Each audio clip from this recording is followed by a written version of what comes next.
Olá, começa agora o nosso encontro semanal. E o nosso tema de hoje são os mitos e verdades sobre emagrecimento. Contaremos com a ajuda da doutora Camila Cardoso, que é nutricionista funcional.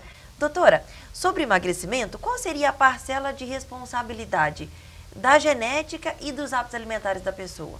Perfeito. Primeiro, eu agradeço mais uma vez o convite, e essa é uma pergunta muito interessante, né? Porque as pessoas, elas realmente têm esse hábito de colocar a culpa em cima da genética. Porém, de acordo com os estudos, sabe-se que 25% da nossa saúde e condição orgânica é realmente determinada pela genética, e 75% é de responsabilidade do indivíduo, né? Das suas atitudes com o ambiente, o que inclui também os hábitos alimentares. Então, tendo em vista essa porcentagem, a gente vê que depende muito mais da gente do que somente da genética. Exato. Doutora, que alimentos são termogênicos e qual seria a sua ação? Os alimentos termogênicos são aqueles que têm uma maior dificuldade em serem digeridos pelo organismo. Com isso, ele vai levar o aumento, né, de gasto tanto de calorias quanto também de energia para fazer essa digestão. Então, eles vão aumentar a temperatura corporal, o metabolismo e auxiliar na queima de gordura. Mas vale ressaltar que eles podem auxiliar nesse processo, né, que depende muito mais de uma prática de hábitos alimentares saudáveis e também da atividade física.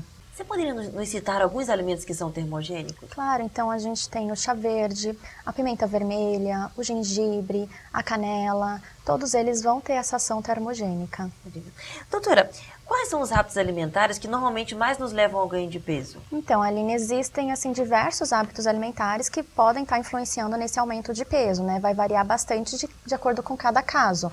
Mas, por exemplo, o jejum prolongado, ficar muitas horas sem se alimentar, acaba alterando o funcionamento do nosso metabolismo, que entende que a gente tem que poupar muito mais energia e com isso leva ao aumento do peso, né? Além de também alterar o nosso mecanismo de fome e saciedade, essa questão hormonal, né?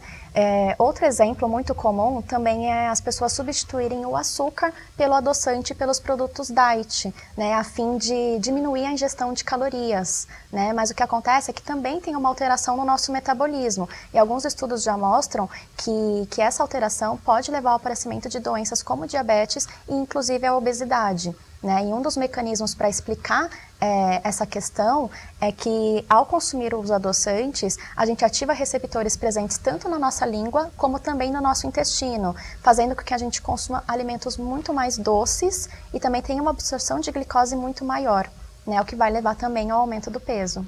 Então, nesse contexto, as calorias não são todas iguais. Não, então as calorias, elas não vão traduzir a real qualidade daquele alimento ou daquele produto, né? O perfil calórico, ele é importante, ele deve ser considerado, mas primeiro a gente tem que pensar na qualidade, né, e nos nutrientes que estão sendo fornecidos naquela alimentação. Então, por exemplo, os refrigerantes zero, né, que tem baixas calorias, livres de açúcar, mas se a gente for parar para pensar na composição nutricional, não é nem um pouco interessante. Por outro lado, o abacate, que tem um perfil calórico superior e que as pessoas até ficam com um pouco de receio de estar consumindo, ele contém diversos nutrientes que vão agir, inclusive, auxiliando no processo de emagrecimento. É por isso que é importante, quando a pessoa quer o emagrecimento, buscar ajuda nutricional individualizada, né? Que vai respeitar os seus hábitos, né? Respeitar a sua individualidade bioquímica. Com certeza, fundamental. Doutora, muito obrigada pelas informações. Viu? Eu que agradeço mais uma vez. E até a próxima semana com outras informações para você.